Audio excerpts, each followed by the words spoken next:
C'est un moulin qui vous ouvre ses portes tout ce week-end. La région célèbre le patrimoine de pays, l'occasion de découvrir des bâtisses rarement ouvertes au public. Sophie Dumais et Xavier Kless. Ici, depuis le XIIIe siècle, la roue tourne.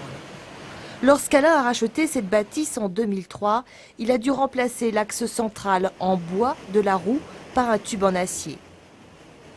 Plus de 300 heures de travail ont été nécessaires pour faire redémarrer le moulin et pour que sa roue tourne enfin rond. Ancien outilleur dans l'aviation, autant dire qu'Alain aime la précision.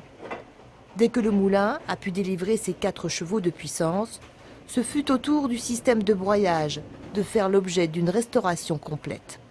On a gardé par exemple la meule en dessous. Ça c'est une meule qu'on a rapportée. Sinon on a gardé les charpentes. Et les mécanismes, on s'est arrangé. Certains c'est de la récupération.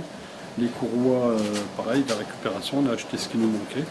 Et puis voilà, ça tourne. Ça patine un petit peu, mais bon, on l'aide un petit peu.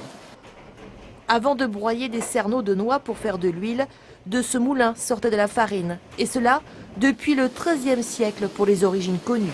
Selon son propriétaire, ce moulin à eau, à l'architecture champenoise, tournait depuis plus longtemps encore. Nous, notre but, c'est de faire revivre, c'est de préserver le patrimoine, la journée du patrimoine. C'est de faire revivre le patrimoine à Saint-Amand, le patrimoine. Et c'est surtout de refaire revivre ce moulin. Le but n'est pas de fabriquer. On va dire, on est content de fabriquer un peu d'huile, c'est sympa, mais c'est plus une conséquence qu'un objectif. L'autre passion d'Alain, c'est sa roseraie.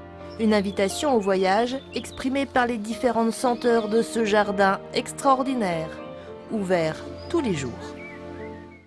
Comme chaque week-end, notre page consacrée au centenaire de la première